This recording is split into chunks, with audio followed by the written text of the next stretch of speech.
Hi everyone, thank you for joining us today.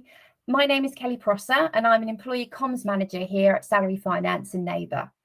Last week we held the first Money Clinic session and it was amazing to see so many of you there. Unfortunately, the sound quality wasn't quite up to scratch, so we have decided to re-record the question side of the webinar for you today, as we've received so much feedback on how important this side of things is to you. Salary Finance is a financial benefit made available to you by your employer. We offer access to financial educations, affordable loans, advances on earned pay, and simple savings accounts. Our mission is to help millions of people around the world to become financially happier and healthier. So first, I need to point out that this session is not personal financial advice. And if you are in any doubt about your personal situation, you should contact the Citizens Advice Bureau or a financial advisor. Right, that's enough from me. I'm now going to hand over to my colleague, Jason Butler, who is Salary Finance and Neighbour's Head of Financial Education. Over to you, Jason. Thanks, Kelly, and thanks everyone for joining us. Yes, we've had a hell of a lot of questions in and we're going to answer those. But before we do, so a couple of things I just want to point out. Obviously, we've had Richie and Boris come up with their little box of goodies, and they've announced additional help to help ease with the cost of living squeeze. Now, we're not going to go into that in lots of detail today, but we have covered that in a previous recording of a webinar we did last month, which was all about how to cope with the cost of living squeeze. And we have the guide document as well, which we created, which signposts all of the potential help that you can get in one handy PDF document. That's available on the Learn website, either via your employer's benefit portal, or if you can go directly to the Salary Finance website and search for your employer. Okay. Now, before we get into the thing, I just thought I'd bring to your attention some sort of the weirder ways that people are saving money. Now, I don't endorse these, and I'm not saying don't do them, but I just did sort of think desperate times do make people do some strange things. So here's the one. I found there's a couple who no longer buy each other birthday or season's greetings cards. They go to a shop, the card shop or the supermarket, pick a card for each other, and let the other person read it, and then put it back on the shelf and walk away. They save a fortune, I reckon, in not having to buy each other cards, but still give the sentiment. Then there's another person who tries to avoid using the bathroom when they're at home and waits till they get to work. They say sometimes it can be a bit uncomfortable, but it's worth saving on the water meter. I'm not sure that that's something I'll be following. Then there's the person who buys full fat milk and mixes it with 50% water to make it like skim milk. So essentially you're getting two lots of milk for the price of one. That's an interesting one. I'm not so sure I'll be following that one either, but again, interesting. Then there's a couple who regularly go to timeshare sales presentations, 3-4 hour sales pitches to get you to sign up for fractional ownership of a foreign location. And they do that because they get free food and drink while they're going through the sales process. I'm not sure that's something I'd want to go through, because they are very, very persuasive, those timeshare people. But if it works for you, great. And then there's the person who, wherever they go, whenever they go anywhere, they're picking up sachets and free soap and salt and all the condiments, etc. I don't think you're going to save a hell of a lot of money there, but I do get the understanding there. So here's the thing. Whatever works for you, do share with us if you've got tips and ideas, because we want to share those with the community. But there were just a few there. All right, Kelly, so let's get into the first question then. Fab. So I have a mortgage of 80,000, which is coming to the end of its term, and I don't have the money to repay it. I'm really stressing about this. Is equity release a valuable option? Yeah. Well, let's just be clear here what we mean by coming to the end of the term. So if you have a mortgage term that, say, was for 20 years and you're coming to the end of it, then if you're still working, there's a potential that you could actually replace that mortgage with another mortgage, a normal mortgage. The problem comes is if either the term that you need for the mortgage to continue goes beyond when you're likely to continue working. So in other words, if it goes beyond state retirement age, that could be a problem. Or that there's just not enough lenders who are prepared to lend you the money based on your circumstances now. And what may be the case is that you may be on a lot lower money now than you were before, or you might be working part-time. So I think the first thing you need to do is speak to a mortgage broker, someone who really understands. Don't just mess about online and try and struggle. Speak to a proper mortgage broker and explain your circumstances. And it may be that either you can speak to your existing mortgage lender and extend the term slightly to either when you are going to stop work, or just extend it for a bit while you sort out other options. Or it could be that you need a new mortgage provider and you haven't got a problem and you can continue to keep the mortgage going for, again, while you continue to work. However, if you can't find a mortgage provider to replace that mortgage, either the existing mortgage provider or a new one, or the term wouldn't be long enough for you to sort of to keep functioning properly and living in the house, then you have got two options. First option is to sell the house to pay off the mortgage and release the equity and buy a house that you can actually afford, or in the worst scenario, move back to renting a house. That's not ideal, but that may be what you need to do. The other option, equity release, is where you go to, it's basically equity release. It's a special type of mortgage where you don't always have to pay the interest as you go. The lender guarantees you'll never owe more than the value of your home. And in return, they give you the money to pay off your mortgage, but you have to give up a proportion, a slightly bigger proportion of the equity of your property and the future growth thereon. So, for instance, if your house is worth 200,000, you've got an 80,000 mortgage, you might have to actually give up the large part of the value of your home in order for them to give you an £80,000 mortgage, because as the interest rolls up, you could live for many, many years, and it could be actually worth the loan with rolled up interest could be a lot more than your house. So speak to a mortgage broker to see whether the existing lender or an alternative lender would help you.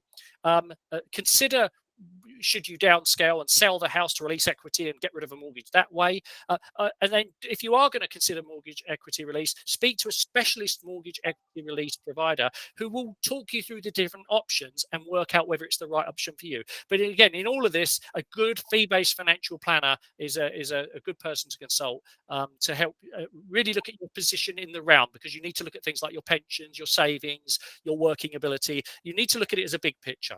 Mm. Okay, I work full time and my partner is blind. As we cohabit and not entitled to help through my wage is not the greatest, 22,000. Where is help out there? Where is it available? Yeah, this is an interesting one. So you cohabit, and you think you're not entitled to help, and you're not on a great wage. Well, again, I don't know if you've got children. I don't know what your ages are, but I'm assuming that you're under retirement age. Well, normally, if you're in a cohabiting, then you would normally be looking at a number of things. So blind people would normally, depends on what their registration level is and how restrictive their sight loss is, but they may qualify for something called personal independence payments, or even if they've got very severe blindness, attendance allowance.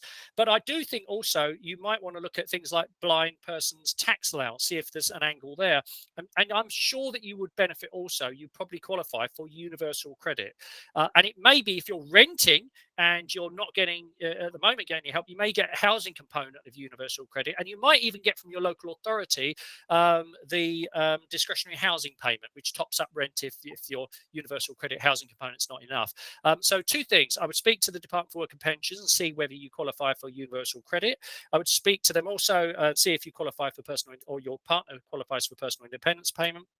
And I would also contact your local authority to see if you get any help, whether it's through the discretionary housing payment if you're renting, or something called the Household Support Fund. The Household Support Fund has got £1 billion paid into it this April, and it's designed to help people who are in financial need at the discretion of the local council. So see what they can do to help you. And if you're in any doubt, speak to the RNIB. They've got a help line that helps people who've got sight problems, and they will actually help navigate, and they know their way around the benefit system for people who've got sight problems.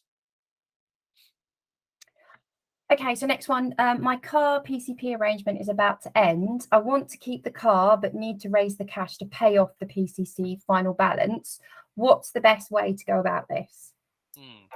Okay, so a personal contract plan. So basically, let me just explain this for anyone who's not aware. this is where you buy a car, but you are essentially only financing you're financing the car, but you're not financing all of it, because cars obviously depreciate. And so what happens generally is that you're paying a lower balance, you're paying a lower monthly payment, and then whatever the car's worth at the end of it, the leasing company guarantees to pay off that amount, because that's broadly what the car will be worth. Okay, so the idea is that you can have a nice new shiny car, low deposit, low monthly payments, but at the end of the term, 2, 3, 4 years, as long as you give it back to them in reasonable condition and the reasonable mileage, the car should be equal to the value of the final payment. If you want to keep the car, you have to pay the final payment. The problem is you've got to come up with the money.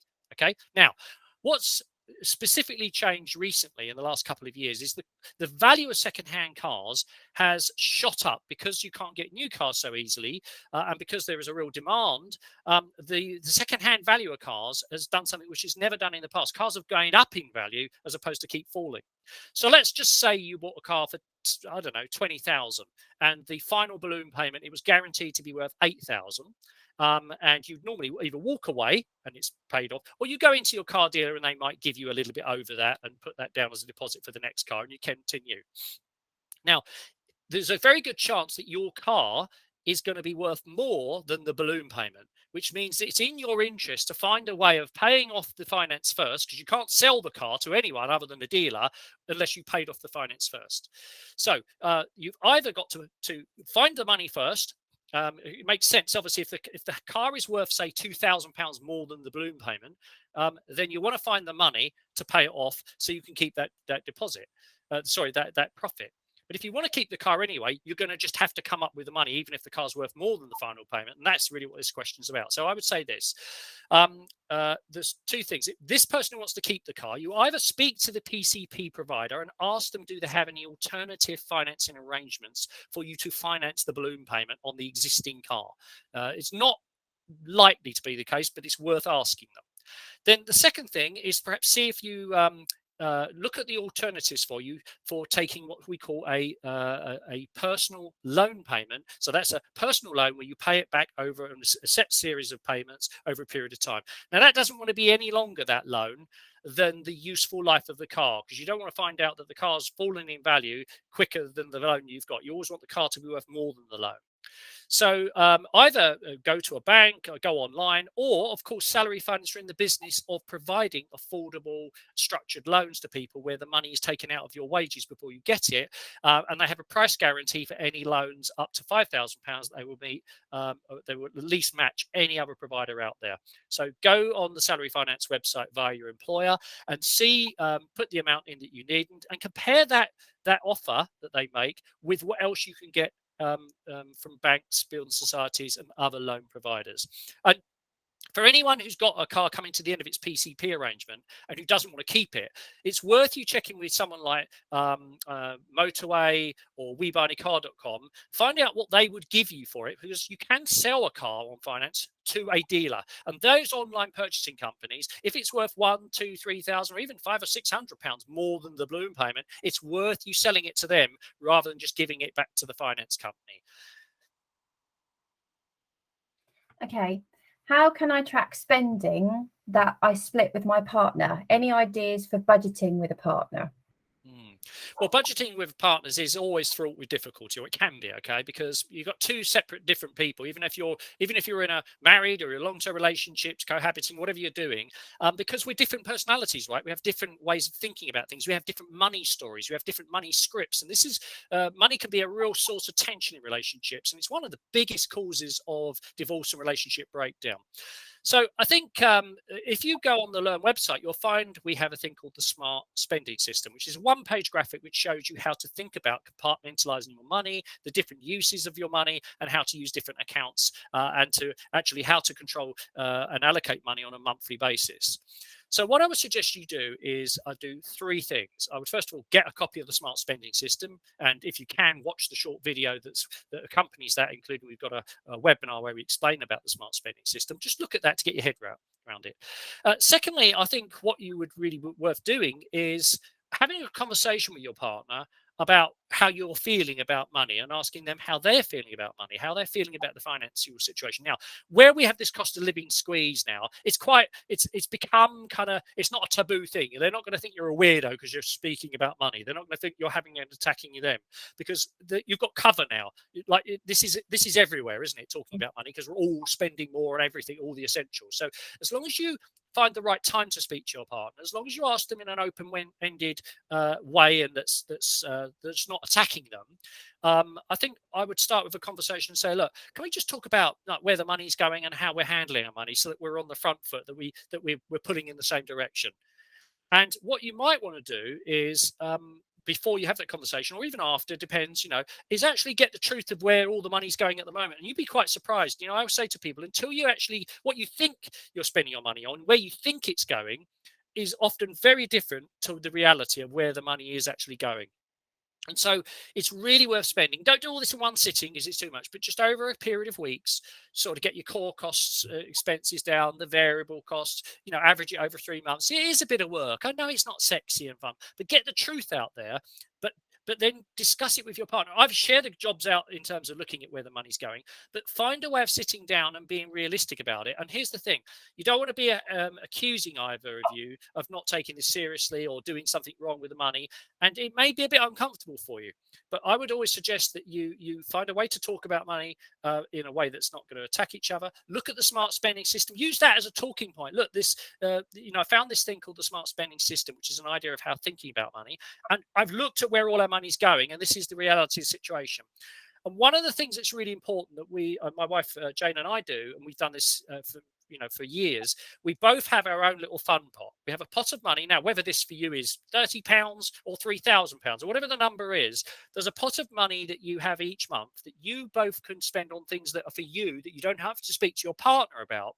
But what you both have to do is be on the same page about what the priorities were, the big picture things, and how you're going to manage day-to-day spending. So basically, if there's money basically that you need, that you want to spend on things that are just for you, you need to put that money aside at the beginning of the month, not scratching around and then having rows about where all the money's gone. So hopefully that helps. There's no easy route for this, and everyone's different. But just find what works for you, but doing it in a way where you're collaborating, getting on the same page. Okay, are credit cards a good or useful thing to have and use?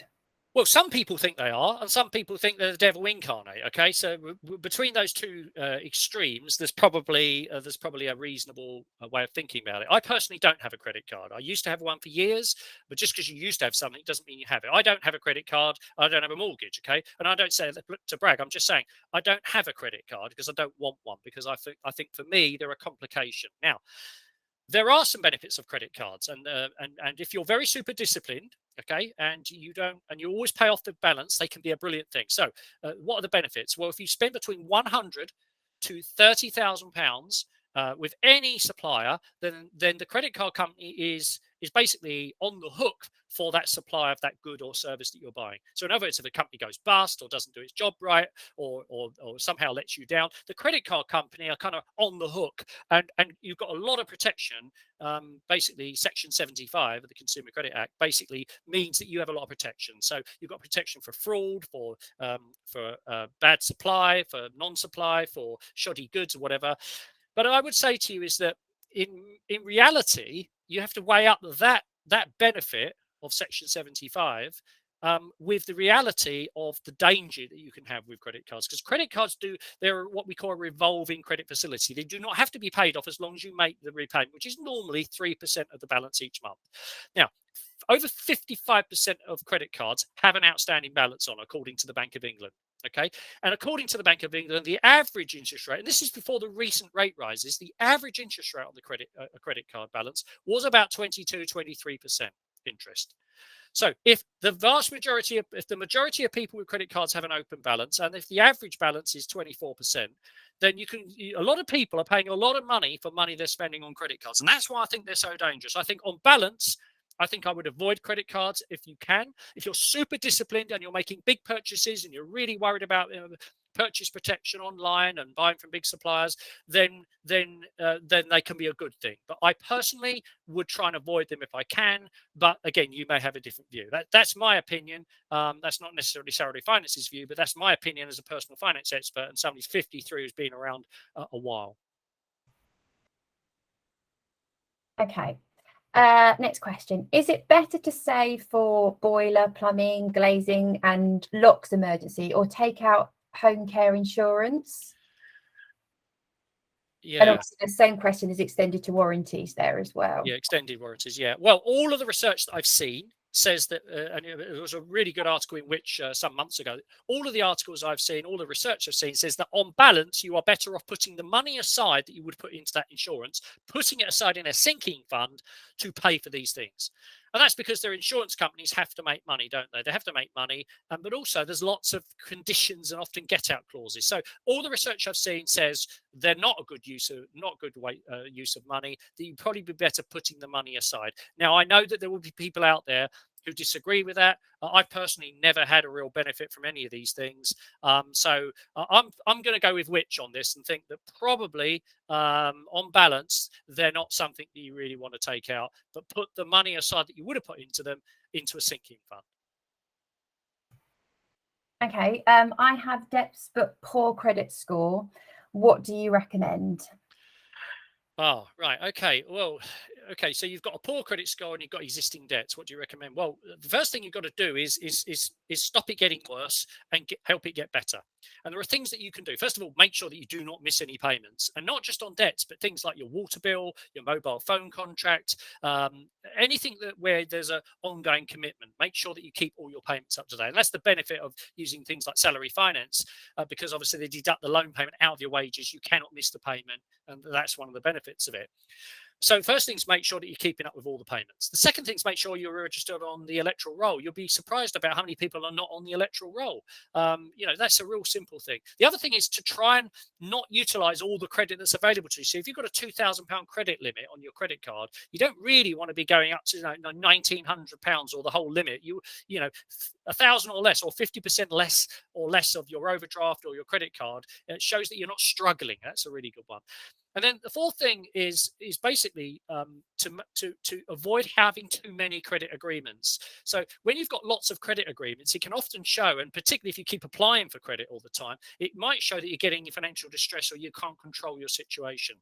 So it's well worth looking at that situation. The other thing also, be very careful about people that are in your property. You may be doing everything right, but if you're sharing a house, say you're in an HMO, a house of multiple occupation, or you've got a lodger or your partner that you've just got going with, if they've got poor credit, that can actually affect your credit score because it's attaching to the house, and that may affect you, or if you supported someone else's debt. So what I would suggest is do those things. Now, Salary Finance has something called Credit Builder. It's where we provide a very, very small loan to help you sort of show that you can keep on with that. You could use that to repay old borrowing. And then once you've shown, obviously, through salary deduction that you're keeping with that, and we help you make sure that you're repairing your credit score, we can then potentially lend you some more money to get rid of existing debts and get you on a more even keel. But as I say, there's no easy route with this, and it does take several months for this to filter through. And I feel for you if you've got a poor credit, you're in that sort of rock and a hard place. You've got debts, you've got a poor credit score, you want to sort of replace the debts with cheaper borrowing. I get that, but you're just going to have to take small steps, but you will get there. If you're really struggling with debt, then do speak to either Step Change or the National Debt Line or your local Citizens Advice Bureau, because they can often sort of talk to creditors and help you restructure things. Please don't suffer in silence. Good advice. Should I leave my work pension in order to fill the gap in disposable income right now? I'm a single person in the household and I'm struggling. Well, I do feel for you. And if you've got no way of getting your income up, and that is the big question. So is there a way of you increasing your income that's possible? Could you do overtime?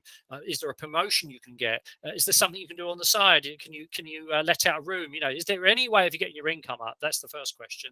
The second thing is, look, in an ideal world, you shouldn't leave your employer's pension because even though you might save the money, in which the minimum you have to pay is 5% before tax relief, 4% after tax relief, or a bit more if you're a high rate taxpayer, But the danger of not being in your employer scheme is that your employer doesn't have to pay the 3% minimum that they pay. And it may be that your employer even pays in more than that. So if they are someone who pays in more, some employers pay 5, 6, 7, 10% as a result of you paying in. So the cost of you not being in your pension scheme, as well as the missed contributions and the missed tax relief that you won't get from the government, is you won't get your employer's contribution, which could be certainly a minimum of 3, but could be up to 10 or 12%.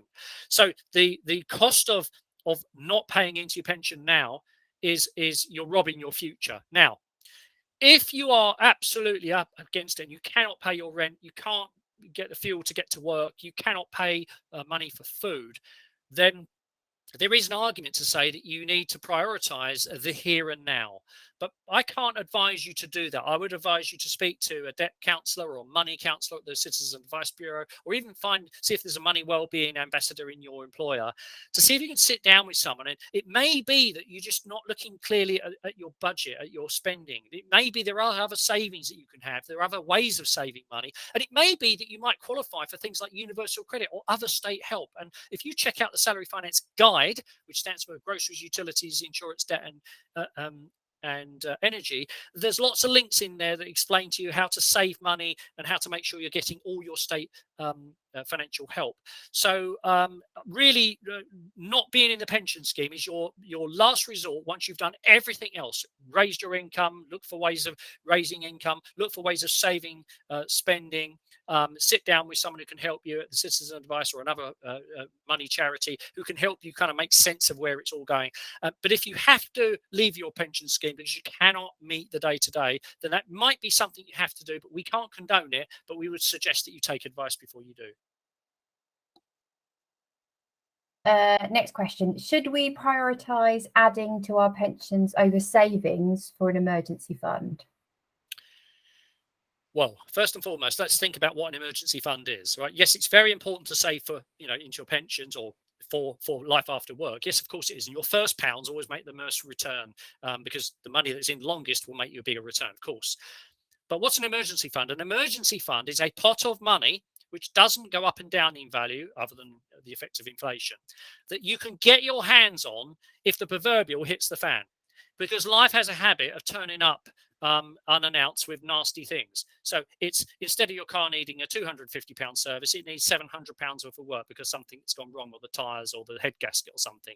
It's you weren't expecting to buy your child a new uniform, but suddenly they've fallen over in the playground and there's a great big hole all gashed up in the thing, and it's not mendable, so you've got to buy them a new pair of trousers or a new skirt. Okay, emergency fund takes what could be a complete and utter nightmare, a drama, and makes it a mere inconvenience. It's a pot of money to deal with emergencies. So my feelings would be that you need to have an emergency fund. You need to have an adequate emergency fund. Now, does it need to be fully funded? You don't have to have, say your ideal emergency fund was 3 times your core monthly living costs. Say that was yours. I'm not saying that is yours. Yours might be lower, it might be higher. It's all about preference. But if your target was to have £5,000, say, in your emergency fund, and you only had 3, then it doesn't mean you don't join the pension scheme or you don't put contributions into it. But I'm not sure it makes sense to be adding more than you need to the pension to get the employer contributions and tax relief until you've got the emergency fund at a level that makes you feel comfortable. Now, it may be that if you've got, say, 3,000 and you really want 5, that you might want to put a bit more into your pensions and at the same time put more into the emergency fund, because you're getting nearer to where you want to be with your emergency fund, and or if you're getting higher rate tax relief, or if paying into the pension would get you a higher employer contribution. So what I'm saying here is that assuming you have got some emergency fund, right, then you might want to put extra into the pensions if that what you've got in the emergency fund is kind of not perfect, but it's a good way towards your target, and or there are benefits to adding to the pension, whether that's 40% tax relief or whether it's higher pension contributions from your employer. You need to weigh the two things up. But if you have no emergency fund, none at all, or very little, then I can't think why there would be any situation why you'd want to add to pensions, even if there was higher rate tax relief, even if there was employer additional contributions, because you need to have some money that you can put your hands on to stop you falling into debt. Because money in a pension you can't touch until you're at least 57. In a few years' time, that goes up to 55, and in a few years' time, that goes up to 57. So that's not going to help you if you need to change your boiler or replace your car tire. So hopefully that explains. But again, if any doubt, speak to a regulated financial advisor. Okay. I work half-time at home. Is there any way to offset the additional heating and power I use when working at home? If you are not forced to work from home but can choose to do so, can you still claim the work-home allowance? Yeah, this is an interesting one. Now, you may remember that when COVID was on, you could claim this sort of tax allowance of £240, whether you were, because you were required to work from home, right? Even if you used to work in an office, and that saved, people between sort of 80 to £120, quite a lot of money. Now, from the 6th of April this year, you can't just claim the work from home allowance if you just because you want to, right? Unless your employer requires you to work from home and there's no ability for you to work at your employer, you can't claim that anymore. What you can do is you can, and again, it's the same with claiming the actual. So the work from home allowance was a kind of a simple calculation. You didn't need to keep receipts, right? The other alternative was you kept all the receipts for everything that all relates to you working at home for the heat and power, and then claim that. That could be more than the work from home allowance, of course, if you live in a big house and you're doing lots of kind of work or whatever that relates to that. But this isn't a choice. This isn't something you can just choose, whether it's the work from home allowance or deducting costs from your tax bill. It's not just something you can do if you've got a choice that you can work from home or you can work from the office. So you can only make a use of these allowances if you are required to work from home and there is no ability for you to work at your employers. So it's changed. You can still claim the work from home allowance as of right for last tax year, so 2021, 2022, and you don't have to. It doesn't matter whether it's a choice or not, because that's the rule that was in place last tax year, which you could do. So you could certainly do that for last tax year, 21, 22, and for 2021 if you haven't claimed it already. Okay. How do I go about finding a good financial advisor? Well, there's a couple of good websites. So there's unbiased.co.uk. Some of those firms have ratings. Another company called Vouched For, and what they do is that they check that the advisor is actually authorised and regulated, and they actually ask people who've used the advisor to rate them. So it's a bit like a trust pilot sort of thing. So Vouched For and Unbiased, both of them have ratings. But the most important thing with a financial advisor is to find one not just that has the qualification. They're all pretty qualified now. There are some better than others, but is basically what service do they provide and how much does it cost? And I would always recommend that you go for a subscription or a fixed fee based financial planning service as opposed to an investment based service or someone who doesn't charge you but takes some money out of your investments. I would always recommend you have a proper financial planner, and it doesn't have to be face to face. It can be video based, but where they help you build your plan together, where they ask smart questions, they listen, and they help build a picture of your short and your long term. So I would recommend that you look at either a certified financial planner or a chartered financial planner as an absolute minimum.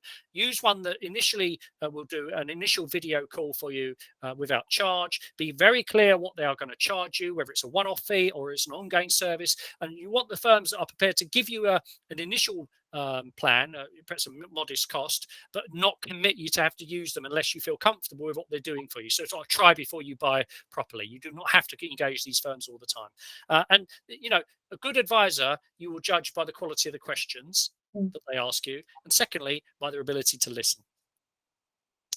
Okay, I think we've come to the end there, Kelly. We really, there's so many questions we can ask. We just try to cover some of them. Please do keep sending your questions to us. We love hearing from you. We will do more of the money clinics. We'll do the live ones where you can actually watch us and you can be able to actually send us live questions as Kelly and I are answering them. We're going to do it for a bit longer, 45 minutes, so you've got a bit longer. But before then, Kelly, we've got our next lot of money webinars coming up, haven't we? We have, yeah, definitely. So the dates and the times are there for everybody, and it's going to be a really good one, this one. Yeah, and this is all about state benefits, all the money that goes unclaimed, over £15 billion. That's actually underplaying it. So we're going to be working with a brilliant guy called Gareth Morgan, who's a state benefits expert. He knows everything there is to know. We're going to have a session with him on those 3 days. Kelly and I will see you then. Hopefully that's been useful. Please do keep sending your questions in. We'll see you at another event. Bye, everyone.